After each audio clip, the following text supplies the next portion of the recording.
നമ്മുടെ എന്ന് കരുതുന്നതെല്ലാം ഏത് സമയത്തും നഷ്ടപ്പെട്ടെന്ന് വരാം. ഗോകുൽ എന്തൊക്കെയാ ഈ പറയുന്നത്? സമൃദ്ധിയും നീയും കുഞ്ഞും ഒരുമിച്ചുള്ളൊരു ജീവിതത്തിന് വേണ്ടിയാ ഞാനും അമ്മയും ഈ പറയുന്നതൊക്കെ. നിങ്ങൾ പറയുന്നതും കാണുന്നതും മാത്രമല്ല എൻ്റെ ജീവിതം. അതിനുമപ്പുറം ഒരുപാട് കാര്യങ്ങൾ എൻ്റെ ജീവിതത്തിൽ സംഭവിക്കുന്നുണ്ട്. അവൻ പറയുന്നത് പോലെ നീ അതിനൊന്നും സമ്മതിക്കരുത്. ഒരു കുഞ്ഞു മാത്രമുള്ള വീടെന്ന് പറയുന്നത് കുഞ്ഞുങ്ങൾക്ക് ജയില് പോലെയാ. കൂട്ടുകൂടാനും കളിക്കാനും ഓടിച്ചാടി നടക്കാനും തല്ലുകൂടാനും പരസ്പരം ഒരു വിഷമം വരുമ്പോ അതൊന്ന് പങ്കുവെക്കാനും അവർക്കൊരു കൂടപ്പിറപ്പ് വേണം. കൂട്ടുകാരിക്ക് അനിയൻ ജനിച്ചത് എത്ര സന്തോഷത്തോടെയാ ഗൗരിമോള് പറഞ്ഞെന്ന് കേട്ടില്ലേ? അവൾക്ക് ഒരു കുഞ്ഞനിയും വേണമെന്ന് അവള് പറഞ്ഞില്ലേ? ഇനി അതിന് താമസിക്കരുത്. അമ്മേ, അത് പിന്നെ എനിക്കിനി കൂടുതലൊന്നും പറയാനില്ല. എന്തായാലും ഗൗരിമോൾക്ക് ഒരു അനിയനോ അനിയത്തിയോ വേണം. ഒരു കുഞ്ഞു വേണോന്ന് ഞാൻ പലപ്പോഴും ആഗ്രഹിക്കാറുണ്ട്. ദൈവങ്ങളോട് പ്രാർത്ഥിച്ചിട്ടുമുണ്ട്. പക്ഷേ ഇതുവരെ ദൈവം എന്റെ ആ പ്രാർത്ഥന കേട്ടിട്ടില്ല. ഗൗരിമോൾക്ക് ഒരു അനിയനോ അനിയത്തിയോ ഉണ്ടായാലും എനിക്കിത് എത്ര സന്തോഷാണെന്നറിയോ? ഒരു കുഞ്ഞുകൂടി വരുമ്പോ ഈ വീടിന്റെ അന്തരീക്ഷം ആകെ മാറും. അതിന്റെ കളിയും ചിരിയും കൊഞ്ചലും ഒക്കെ നിങ്ങളുടെ ജീവിതം മാറ്റിമറിക്കും. ഇനി ഞങ്ങളെ നിരാശപ്പെടുത്തല്ലേ മോളെ. അമ്മ ഇനി ഒന്നും പറയാൻ പോണ്ട. സമൃദ്ധയ്ക്ക് കാര്യമെല്ലാം മനസ്സിലായിട്ടുണ്ട്. ഉടനെ ഗൗരിമോൾക്ക് ഒരു അനിയനെയോ അനിയത്തെയോ നമുക്ക് പ്രതീക്ഷിക്കാം. അല്ലേ സമൃദ്ധ? ഈ അമ്മയുടെ എത്രയോ നാളത്തെ പ്രാർത്ഥനയാ മോളെ. അമ്മയുടെ അപേക്ഷ ഇത്. മരിക്കുന്നതിന് മുൻപ് എന്റെ ഈ ആഗ്രഹം മോള് നടത്തി തരണം.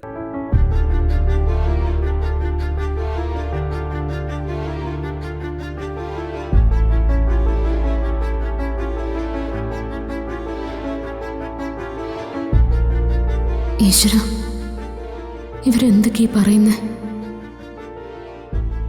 എന്റെ ഗൗരിമോളെയും കൊണ്ട് ഞാൻ ഈ വീടിന്റെ പടിയിറങ്ങി പോകുന്ന ദിവസം ഇവിടെ എന്ത് സംഭവിക്കുമെന്ന് ഓർക്കുമ്പോ തന്നെ എനിക്ക് പേടിയാവാ.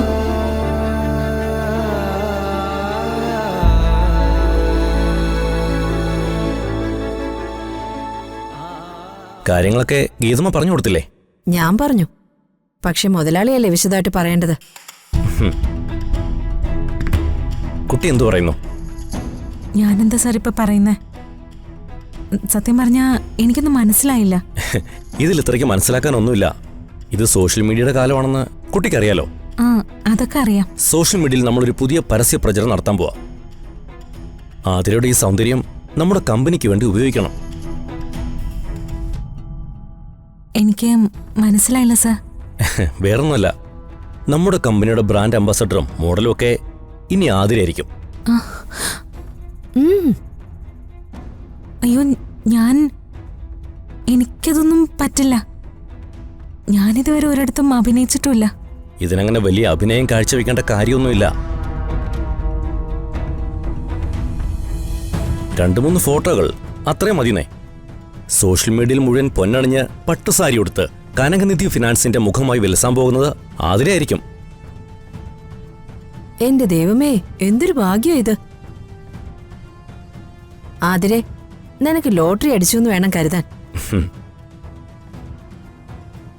സോഷ്യൽ മീഡിയയിൽ വൈറലായ പിന്നെ നീ ആരാ? നാളത്തെ താരോ ആതിര. പിന്നെ ഉദ്ഘാടനങ്ങൾ, ഫംഗ്ഷനുകൾ, മറ്റു പരസ്യങ്ങൾ. ആതിര പിന്നെ വേറൊരു ലോകത്തായിരിക്കും. പക്ഷെ അപ്പോഴും എന്റെ കനകനിധിയെ മറക്കരുത് കേട്ടോ. അയ്യോ, എനിക്ക് വീട്ടിൽ ആലോചിക്കാതൊന്നും പറയാൻ പറ്റില്ല. മതി, അത് മതി. അല്ലെങ്കിലും തറവാട്ടി പിറന്ന കുട്ടികള് വീട്ടിൽ ആലോചിച്ചിട്ട് എന്തും ചെയ്യൂ. അതാ ഒരു അന്തസ്, അല്ലേ ഗീതമ്മേ? ആ, അതെ അതെ. അങ്ങനെയാണെങ്കിൽ ആതിര വീട്ടിൽ ചോദിച്ചിട്ട് നാളെ പറഞ്ഞാ മതി. എന്നാ ഞാൻ പൊക്കോട്ടെ.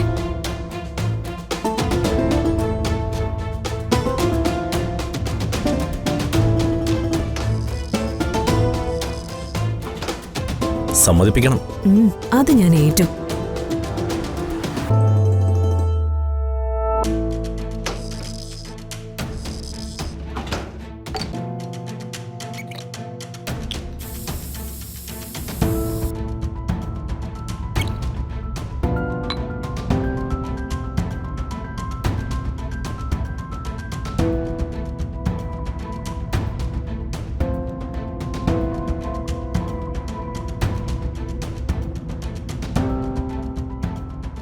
എടി നീ നിന്നെ. എന്താ നിന്റെ അമ്മയുടെ ഉദ്ദേശം? ഗൗരി മോളെ കൊണ്ട് നീയും അമ്മയും കൂടി മനഃപൂർവ്വം അങ്ങനെ പറയിച്ചതാണ്. ദേ ഗോകുലെ, വെറുതെ ആവശ്യമില്ലാതെ ഞങ്ങളെ കുറ്റപ്പെടുത്തരുത്. ഗൗരിമോളുടെ കൂട്ടുകാരിക്ക് അനിയൻ ജനിച്ചത് അവള് വന്ന് പറഞ്ഞു. അതിന് ഞങ്ങൾ എന്ത് വേണം? അവളുടെ കുഞ്ഞു മനസ്സിൽ കള്ളമില്ല. അതുകൊണ്ട് അവൾ നിഷ്കളങ്കമായിട്ടൊരു ചോദ്യം ചോദിച്ചു. അതിനിപ്പോ ഞങ്ങളെന്ത് പിഴച്ചു? ഒരു തരത്തിൽ പറഞ്ഞ ഗൗരിമോൾ ആ സമയത്ത് അങ്ങനെ പറഞ്ഞത് നന്നായെന്നാ എനിക്ക് തോന്നുന്നേ. അതുകൊണ്ട് കാര്യങ്ങളൊക്കെ ഒന്നുകൂടി സംസാരിക്കാൻ പറ്റിയല്ലോ. എന്ത് കാര്യം? എടി നീയും അമ്മയും മനസ്സിൽ വിചാരിക്കുന്ന എന്തായാലും നടക്കാൻ പോകുന്നില്ല. അത് നടന്നില്ലെങ്കിലേ നഷ്ടം സംഭവിക്കുന്നത് നിന്റെ ജീവിതത്തിന് തന്നെയാ.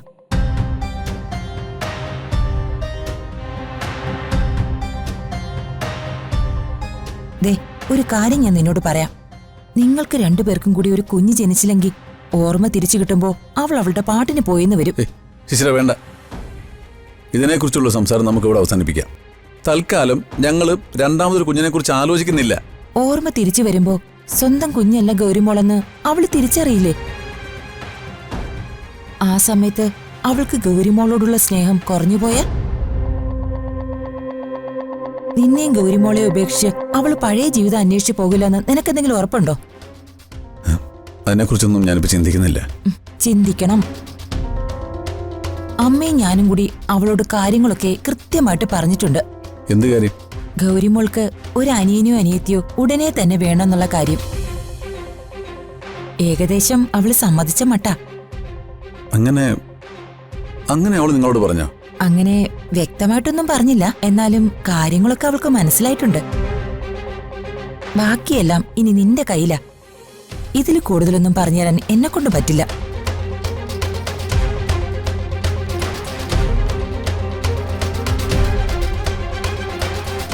ഗോകുലെ, അവസരത്തിനനുസരിച്ച് പ്രവർത്തിച്ച ജീവിതത്തിൽ എന്നും സമൃദ്ധ കൂടെയുണ്ടാവും.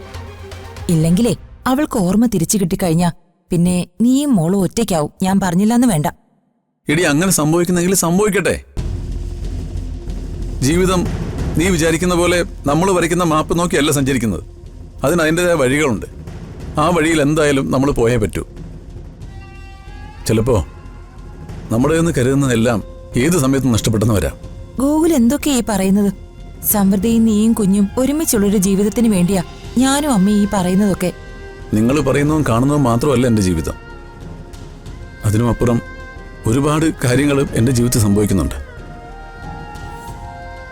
മുന്നോട്ടുള്ള എൻ്റെ ജീവിതം എന്ത് തന്നെയായാലും അത് ഞാൻ സ്വീകരിക്കും. എന്ത് നഷ്ടവും സഹിക്കും. ഒന്നിനോടും എനിക്കൊരു പരാതിയുമില്ല.